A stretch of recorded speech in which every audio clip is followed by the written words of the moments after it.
I've been in a space lately that's been very raw, heavy, overwhelming, overstimulating, but ultimately it's been the most revealing. And I feel like I'm in a place where I want to really sit in my truth, embrace where I'm actually at so that I can take more impactful and genuine steps forward. So that's what I'm going to be doing with this new series. I'm bringing back the chats.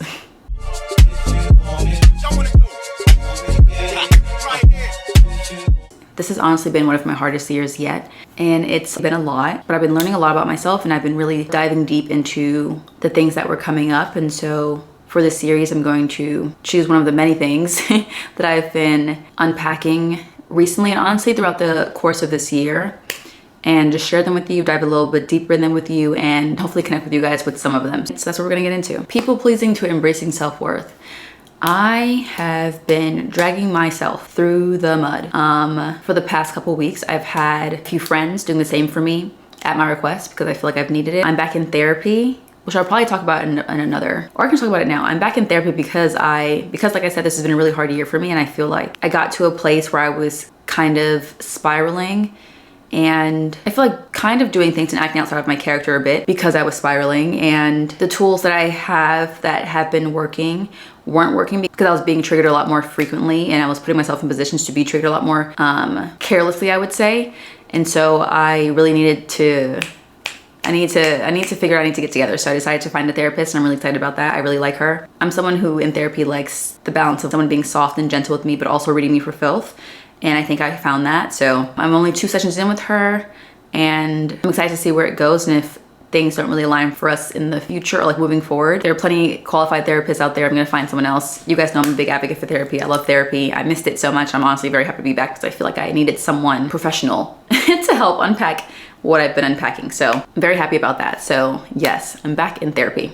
And being back in therapy, I've already been beginning to read myself for filth, and I've had my friends read me for filth, and my therapist started to as well, and I feel like it's been needed. So the thing that's been coming up a lot for me is concept of my self-worth and how much I genuinely believe in my self-worth, and the kind of pipeline from, or the connection between people pleasing and having a strong sense of self-worth. And it's honestly been such a profound and eye-opening experience for me, diving deeper into this specifically because I thought the work I was doing was enough. I thought my affirmations and my meditations and all those things were getting me where I need to be in my self-worth so that I can receive the things that I want and dream of in my life. And they're helping, but I realized I hadn't gotten to the root of why my self-worth was where it was at and where it is at. And because of that, it was kind of like putting a band-aid on a wound without actually cleaning it out and making sure it can heal properly. And so I realized through all of my things, like through meditation, conversations with friends, through journaling, that my self-worth has been warped for so long. And it's ultimately been rooted in how others perceive and value me.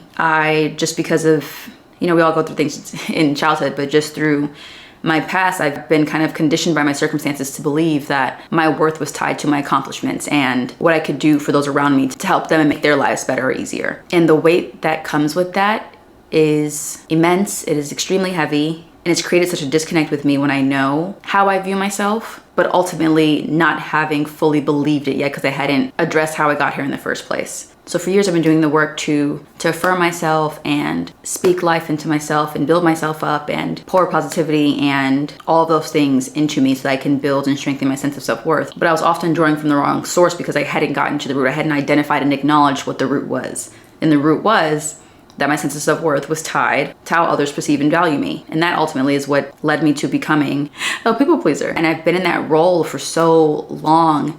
And because I have been doing work to create boundaries and assert myself in situations and assert myself to certain people in certain relationships, stand up for myself in that way, I've been taking actions to combat the people-pleasing kind of like nature that I've had, but it was still lingering deep within me because I didn't realize that it had impacted my self-worth as deeply as it did, or as deeply as it has. So despite my efforts and despite all the things I was doing, similar challenges kept coming up in my life. And you guys have heard me say this over and over before, like I couldn't understand why the same things were happening over and over again, just in different fonts, triggering my need to like learn this lesson. But I was learning the lessons, but I wasn't taking care of the root. I wasn't checking the roots because I didn't think that I had to. I thought that I had, but ultimately I had not.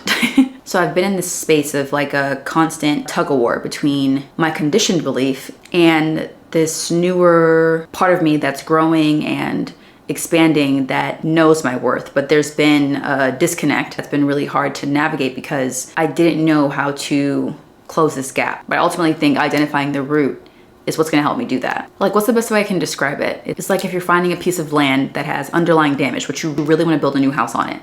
So you're like, you know what? We'll just like dust this off here and there, build the house up, it'll be fine. Because you're so eager, you're just gonna go ahead and build the house. So you start construction right away. But as you build, structural issues keep coming up and keep arising because the foundation was never addressed. So that's kind of what's been happening. Or like having a wound that you wrap up to stop the bleeding, and over time skin builds over it and you're like, I guess I'm good, it's healed over. But beneath the surface, it's still festering, infections being spread because it was never cleaned out and properly treated. So I feel like this year, as difficult as it has been for me, has been about uncovering those foundational issues that haven't really been addressed. About uncovering them and recognizing the beliefs that came from them that have been holding me like captive.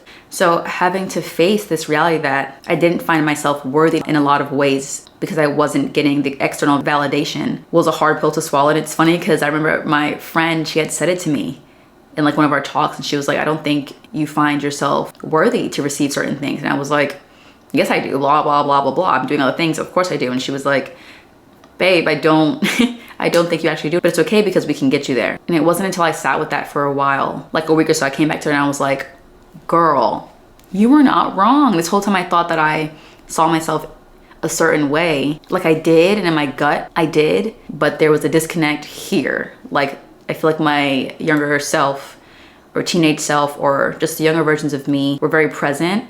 And it's been hard for them to believe it, which has been making it hard for me to like really believe it. So this has been very uncomfortable. It's been a very uncomfortable time. It's been a very difficult time. It's been a very revealing time, but to acknowledge these truths and say it for what it is, not really try to sugarcoat it for myself to make it sound better or feel better or make it feel less invasive. But in doing so, now I know kind of where I actually am. I kind of know exactly where I am starting, and building from this complete, open and authentic, real space is the foundation that I want to be building on anyway. So I do have gratitude for the things that kind of forced this reveal to happen for me.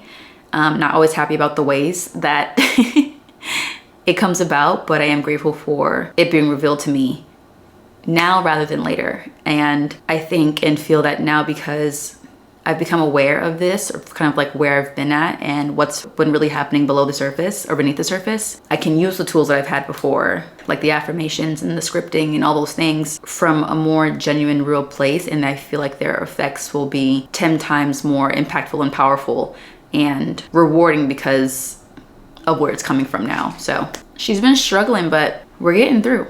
We're getting through. So I don't know if anyone else feels this way or has felt this way or can resonate with what I'm feeling, but if you are or you do, you're not alone in this. Clearly I'm going through it, but I am grateful to say that I don't feel defeated or like less than because of it. It just, I kind of feel a sense of excitement knowing that I now know what I'm working with. So I can better plan and figure out a way to move me from this place to the place that I know I should be at or know I'm meant to be at. And moving from a place of where there's a slight disconnect between my mind, body, and soul to having them kind of act and believe in harmony with one another. So that is our first episode of this series where we're back chatting with each other. You guys know I love the chats, but you guys know that I especially love the more impactful ones, the more vulnerable ones, the more raw and real ones. So I'm grateful for you for even listening to me and for even holding space for me in this way. And feel free to use the comments as a space to share whatever you feel called to as well there. And I'm excited to continue on exploring these themes and supporting one another in our journey towards true self-acceptance and ultimately our highest self-alignment. So I love you, and I'll see you in the next video.